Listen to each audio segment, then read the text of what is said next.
Acesso pela fé a esta graça no qual estamos firmes e gloriamo-nos na esperança da glória de Deus. E não somente isto, mas também nos gloriamos nas próprias tribulações, sabendo que a tribulação produz perseverança, e a perseverança, experiência, e a experiência, esperança. Ora, a esperança não confunde, porque o amor de Deus é derramado em nosso coração pelo Espírito Santo que nos foi outorgado.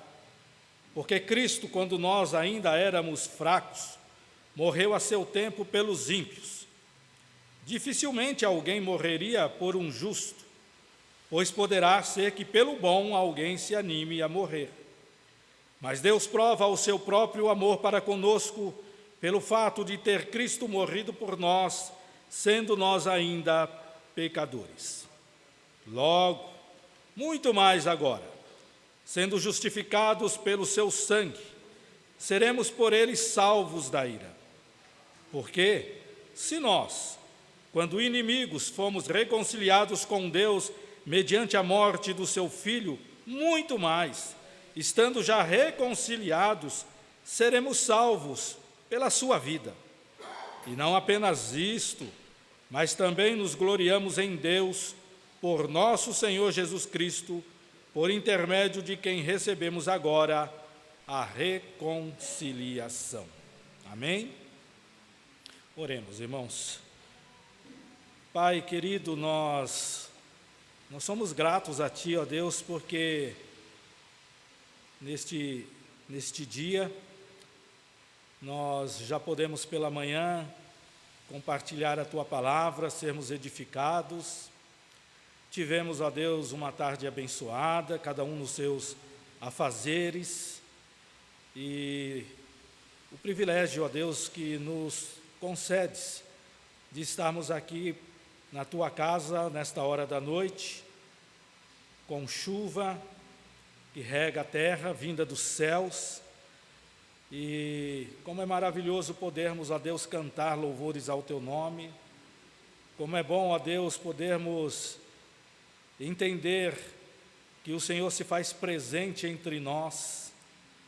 E agora, ó Deus, nesta porção da Tua palavra lida, que o Senhor inspirou o Teu servo, nós queremos ser edificados. Por isso, ó Deus, que o Teu Santo Espírito abra a nossa mente e abra o nosso coração e aplique em nós, ó Deus, os ensinos da Tua palavra. Fortaleça-nos, que cada um aqui, ó Deus, a sua maneira e dentro dos Teus propósitos sejam edificados. Nós oramos pedindo assim a Tua direção, a Tua bênção, no nome santo do nosso Senhor e Salvador Jesus Cristo. Amém. Amém. Os benefícios do crente. Este é o tema da nossa mensagem, da nossa pregação hoje. Vá com Deus. Os benefícios do crente. Irmãos, eu tenho absoluta certeza que todos que aqui estão gostam de benefícios, não é mesmo? Gostam de benefícios. Inclusive o INSS, ele chama aquilo que ele dá para os aposentados de benefícios. E como é bom nós recebermos benefícios. E eu não estou falando daquilo que você recebe em detrimento de outro, não. Eu estou falando daquilo que você recebe como um favor, como algo que venha a lhe trazer alguma benesse e que você está necessitado, estava precisando, e aquilo vem encher o seu coração. Como é bom quando você está trabalhando, não é mesmo? E o Recursos Humanos, ele divulga lá que, olha, agora nós temos um novo benefício, né? E aí o funcionário, né, fica, puxa vida, que legal, temos um novo benefício. Já imaginou, você tem lá o seu vale alimentação, você recebe R$ 800 e daqui a pouco, o benefício aumentou, agora vai ser R$ 1.500. Olha, né? Que maravilha!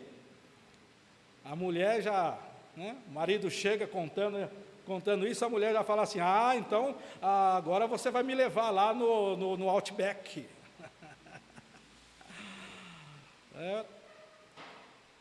É isso mesmo? No Madeiro. E, meus irmãos, ou seja, benefício é muito bom, todos nós gostamos de benefício. Meus amados, a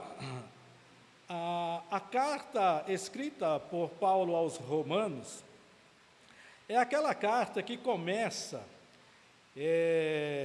falando sobre a má notícia. E qual que é a má notícia? Todos estão debaixo do pecado. Não há um justo sequer, todos se extraviaram, a uma se fizeram inúteis, todos estão perdidos. A primeira seção dessa carta, que vai do capítulo 1, verso 18, até o capítulo 3, verso de número 20, é uma seção que traz muita angústia, que traz muita apreensão. Por quê? Porque o apóstolo Paulo, ele começa mostrando que todos pecaram e destituídos estão da glória de Deus.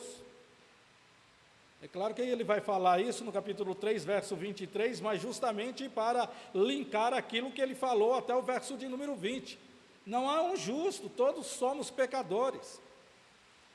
E a partir do verso 21 do capítulo de número 3, ele passa a uma nova sessão, onde ele fala agora a respeito do Evangelho. E toda a carta escrita por Paulo aos Romanos tem como objetivo mostrar para nós o que é o Evangelho. Lá no verso de número 16 do capítulo de número 1, ele fala: eu não me envergonho do Evangelho, porque o Evangelho é o poder de Deus para a salvação de todo aquele que crê. E então ele começa a falar o porquê do Evangelho, o porquê da necessidade do Evangelho. Porque todos pecaram, porque o homem está perdido, porque o homem está debaixo da ira de Deus. O verso 18 do capítulo 1, ele vai falar: a ira de Deus se manifesta sobre toda a impiedade, porque toda a humanidade, pecadora que é, não pode se aproximar do Deus Santo. E por isso, então, a mensagem do Evangelho é que Jesus Cristo, Ele veio, e Ele veio trazer salvação. As boas novas do Evangelho é que Jesus Cristo veio buscar e salvar o perdido. E quando chega, meus irmãos, ali no capítulo 3, capítulo de número 4, Paulo começa a falar como que isso se dá. E então ele começa a destacar a justificação pela fé. Justificação é um termo legal, é usado nos tribunais, aonde uma pessoa é declarada justa. E eu não posso errar aqui, porque temos uma advogada ali, né? Essa semana já recebeu até a sua carteirinha da OAB, está ali toda contente, e todos nós, né, estamos contentes por ela. E a justificação é um termo que é usado, né, nos tribunais, onde uma pessoa é declarada justa. E nós somos declarados justos. Mas como pode ser isso? Pecadores que somos, ser declarados justos? Nós somos declarados justos por causa da justiça de Cristo. Ele sim, o justo. Ele sim, aquele que não cometeu pecado, mas que se fez pecado por nós. Ele sim que cumpriu com todas as obrigações da lei. Ele sim que conseguiu e podia ser o nosso representante legal diante de Deus. Então, ele foi até a cruz, e ele ali na cruz entregou a sua vida por nós, por aqueles que o Senhor Deus já havia designado, os eleitos. Todos os eleitos serão salvos, não há um eleito que ficará perdido, todos os eleitos serão salvos. Por quê? Porque todos eles foram justificados. E esta é a grande mensagem que Paulo traz em Romanos, no capítulo 3, no capítulo de número 4. E quando o capítulo de número 5 começa justamente com uma recapitulação da obra da justificação. Notem que Paulo vai dizer: justificados, pois, mediante a fé, temos paz com Deus. Justificados, pois, mediante a fé. Aqui, mais uma vez, o apóstolo Paulo vai deixar claro que a justificação é um ato exclusivo de Deus. Isso é muito importante, meus irmãos. A justificação é um ato exclusivo de Deus. Ou seja, o homem não tem participação alguma. É Deus quem o justifica. Diferente da santificação, que também é um ato de Deus, mas que o homem participa do mesmo, a justificação não. A justificação somente é realizada por Deus, é uma ação exclusiva de Deus. Nós não nos justificamos a nós mesmos, mas somos e fomos justificados por Deus. E uma coisa que é extremamente importante, e a nossa fé reformada sustenta isso, baseado na palavra de Deus e em tantos textos, é que isso foi feito uma vez por todas. Uma vez por todas. Depois que você é justificado, você é salvo e ninguém pode lhe tirar esta bênção. Você é justificado uma vez por todas. E em nada, na nossa justificação ficou pendente. Você não precisa fazer nada para se manter salvo. Cristo fez tudo. Cristo realizou toda a sua obra. Ele consumou plenamente a obra que Deus havia concebido ou concedido a ele. Em seguida, meus irmãos, a esta introdução ou a esta recapitulação que o apóstolo Paulo faz nessas primeiras palavras, o apóstolo passa agora a falar sobre os benefícios do crente, os benefícios daquele que foi alcançado pela graça de Deus, os benefícios daquele que é justificado. E então, ele começa a mostrar para nós quais são esses benefícios. Primeiro versículo ele diz: justificado, pois, mediante a fé, temos paz com Deus, por meio de nosso Senhor Jesus Cristo. Queridos, o primeiro benefício que nós obtemos da nossa justificação como crentes é que agora nós temos paz com Deus. Paz com Deus. A nossa condição natural de pecadores, ela resulta em uma inimizade com Deus. Aquele que não foi justificado, aquele que é um pecador que ainda não conhece a graça de Cristo, essa pessoa está debaixo da ira de Deus. Essa pessoa está em inimizade. Contudo, quando o crente é alcançado por esta graça, ele é justificado, ele é salvo da ira. Notem que nos versos 9 e 10, o apóstolo Paulo, ele diz assim: logo, muito mais agora, sendo justificados pelo seu sangue, seremos por ele salvos da ira. Verso 10: porque se nós, quando inimigos, fomos reconciliados com Deus mediante a morte do seu Filho, muito mais, estando já reconciliados, seremos salvos pela sua vida. Irmãos, aquele que está no mundo sem Cristo, ele está debaixo da ira de Deus. Essa é uma realidade que as pessoas precisam conhecer. É por isso que nós somos chamados a pregar o Evangelho, e pregar o Evangelho é mostrar que essas pessoas estão perdidas, essas pessoas estão longe de Deus, assim como nós já tivemos. Nós já estivemos perdidos, sem Deus no mundo. Paulo, quando escreve a carta aos Efésios, ele usa justamente essa palavra, teleios, que significa sem Deus. Nós estávamos sem Deus no mundo, no sentido de que nós não conhecíamos a Deus. É tão interessante, amados, quando você conversa com certas pessoas, e essas pessoas, ela fala de Deus, e ela muitas vezes tem tanta reverência a Deus, mas você vê que é uma fé sem sentido, é uma fé sem fundamento.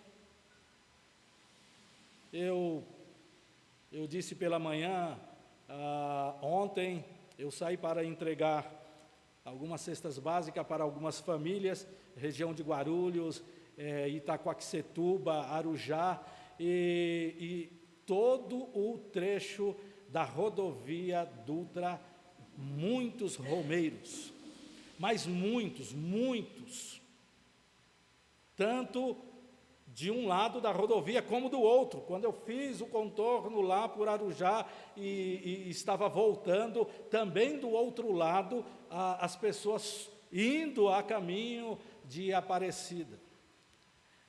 Me chamou a atenção um que eu vi carregando uma cruz, uma grande cruz, e ele carregava ali, caminhando naquela rodovia. E, meus irmãos, nós não podemos negar que essas pessoas são pessoas de fé. Nós não podemos negar que essas pessoas, elas têm ali um zelo pela fé que eles têm, mas é uma fé sem entendimento, é uma fé inútil. É a fé como daqueles profetas de Baal, que acreditavam que Baal ia mandar fogo do céu. Lá no livro de Reis, 1 Reis, capítulo de número 18, eles achavam que isso era possível, e clamavam, e se retalhavam, e faziam tudo, entendendo que o Baal ia responder. Baal não respondeu, mas eram pessoas que tinham fé. E, meus amados, todos nós estamos debaixo da ira de Deus, mas, justificado, pois, mediante a fé, temos paz com Deus. Notem que aqui há uma diferença entre paz de Deus, que é algo interno, e paz com Deus. Essa paz com Deus você agora está em um novo relacionamento com Deus. Esta paz é plenitude de contentamento, de harmonia, de felicidade, algo que somente Deus pode nos conceder. O Senhor Jesus Cristo, certa feita, falando aos seus discípulos, registrado por João no capítulo de número 14, ele diz: a minha paz vos dou, a minha paz eu vos dou, eu não dou como o mundo, eu não dou como o mundo. E é comum, meus amados, nós ouvirmos declarações tais como: todos nós somos filhos de Deus, ou Deus é amor, e isso, amado, é algo terrível, porque com base nessas afirmações, muitos argumentam que Deus pode até ficar aborrecido conosco por causa de algumas coisas erradas que nós praticamos, mas Deus é amor. Mas todos nós somos filhos de Deus, e no final tudo vai dar certo. E não é assim. E nós sabemos que não é assim pela palavra de Deus, porque, meus amados, todos estão debaixo da ira. O Deus revelado nas Escrituras não é o Deus criado pela mente do homem, não é aquele que é anunciado nas redes sociais, nos programas de auditórios ou de comunicação, ou aquele que é visto nas frases de efeitos que visam afagar, por vezes, o nosso ego. Não, esse Deus que essas pessoas creem é um ídolo, e não é o Deus das Escrituras. As Escrituras declaram que Deus está em guerra contra aqueles que pecam, contra aqueles que o abandonaram, contra aqueles que viraram as costas para Ele. O salmista, no Salmo de número 5, verso de número 5, ele diz assim: os arrogantes não permanecerão à tua vista, aborreces a todos os que praticam a iniquidade. Deus aborrece tais pessoas. E meus irmãos, o Senhor é aquele que é santo, Ele é o Santíssimo, Ele é aquele que Isaías, como vimos hoje pela manhã, adentra ao santuário e ele tem aquela visão, e os serafins que voavam de um lado para o outro, cantavam: Santo, Santo, Santo é o Senhor dos exércitos, Ele é o Santíssimo. Ele é aquele no qual o homem pecador não pode se aproximar sem ser por ele fulminado. Há situações na Bíblia onde pessoas adentraram a presença de Deus, mas sem a misericórdia de Deus, e foram fulminados. Os filhos de Arão, por exemplo. Mas quando se aproximamos de Deus, daquele que é glorioso, daquele que é santíssimo, e recebemos dele misericórdia, nós estamos em paz, nós somos agraciados, nós somos abençoados, nós somos acariciados por Deus, no sentido de que agora sim, agora somos filhos de Deus. Irmãos, a justificação, ela nos enche de segurança. A justificação, ela nos mostra que agora nós temos um advogado, nós temos aquele que vai nos defender, porque nós sabemos que, mesmo justificados na nossa vida diária, por vezes nós ainda pecamos, nós ainda cometemos aquilo que sabemos que não é do agrado de Deus, mas nós podemos recorrer a Jesus Cristo. João, quando escreve a sua epístola, a primeira epístola, ele assim vai dizer: filhinhos, não pequeis, não pequeis, porém, se vocês pecarem, sabei que vocês têm um advogado diante de Deus, Jesus Cristo, o justo.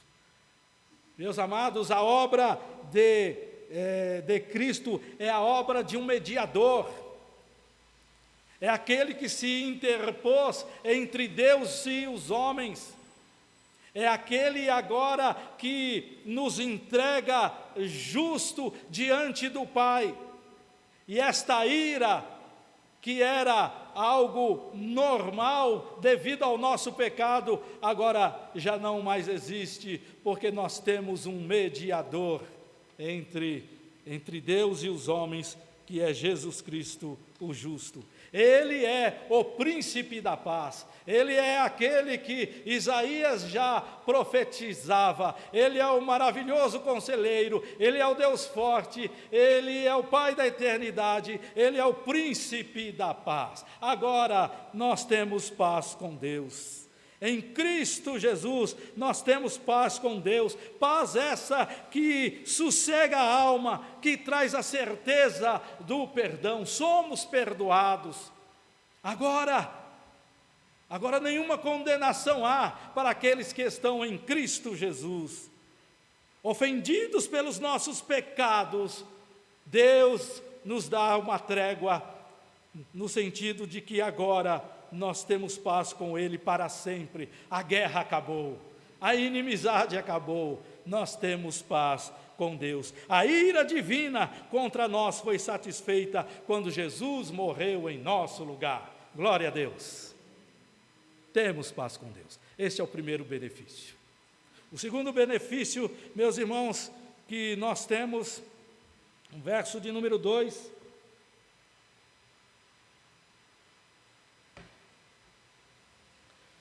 Por intermédio de quem obtivemos igualmente acesso pela fé a esta graça na qual estamos firmes e gloriamo-nos na esperança da glória de Deus. Eu vou falar sobre 3 benefícios, os outros 2 estão neste versículo, eu só vou fazer aqui uma inversão. O segundo que eu quero destacar é a esperança da glória de Deus. Meus irmãos, o que é esperança?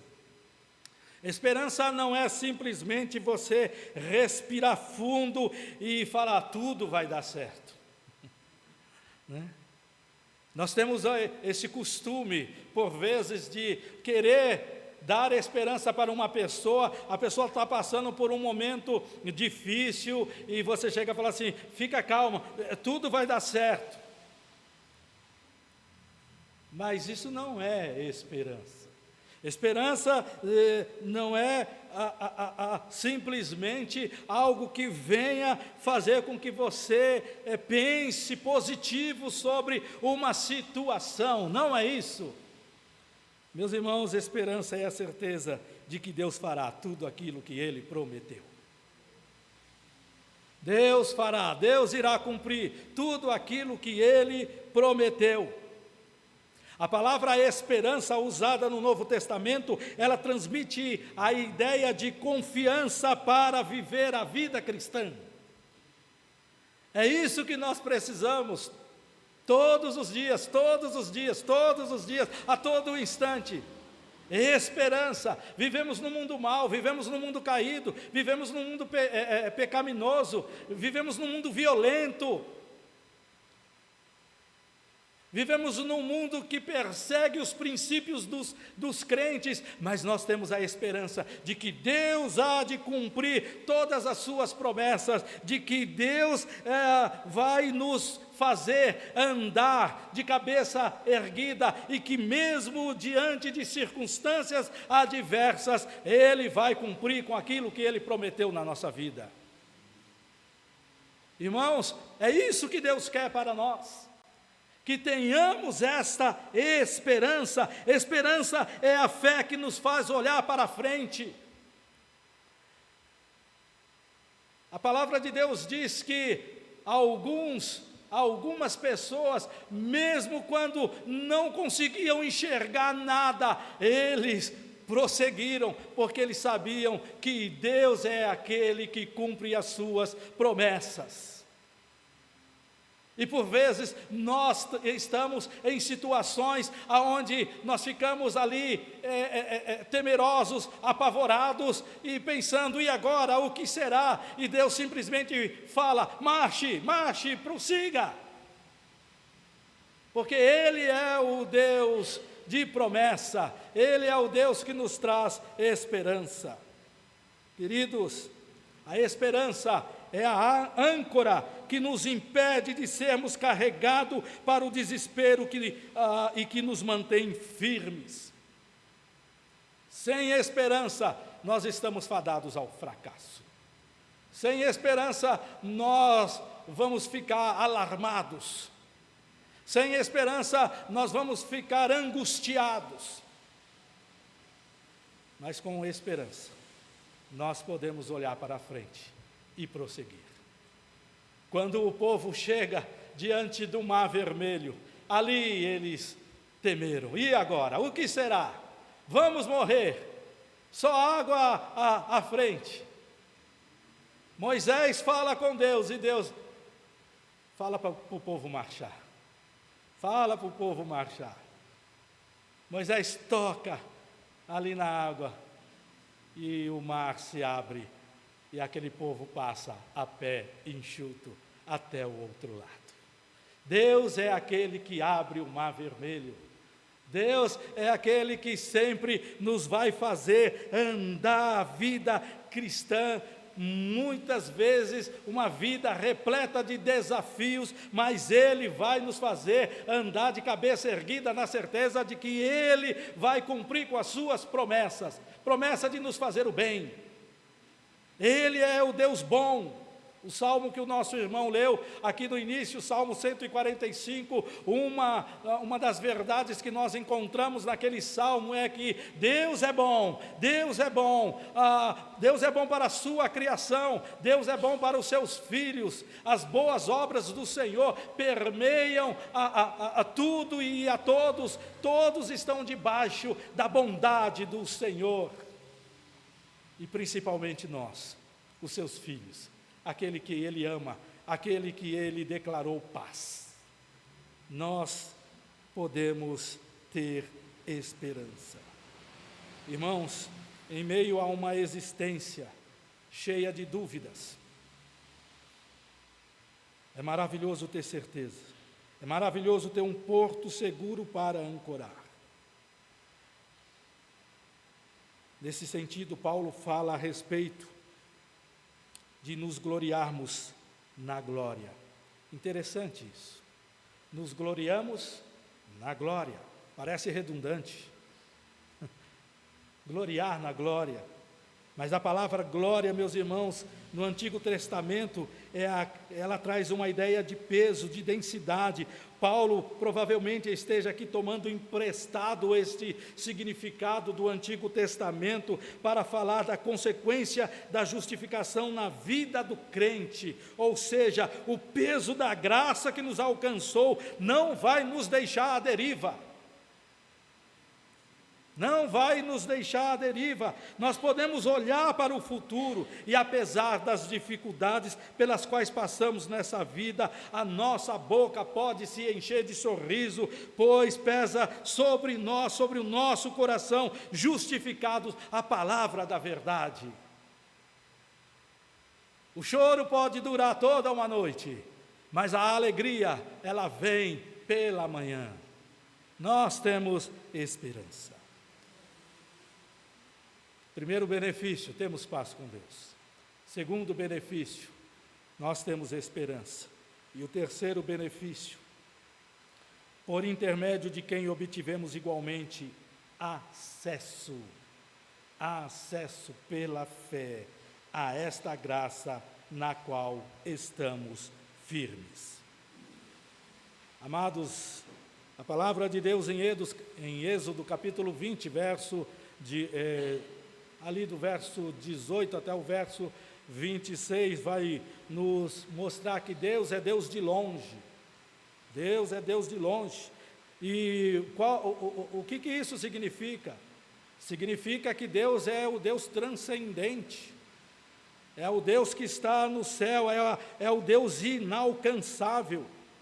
Antes de alguma coisa ter sido trazida à existência, Ele já existia. O salmista, no Salmo 90, Moisés, assim ele escreve: de eternidade a eternidade, Tu és Deus.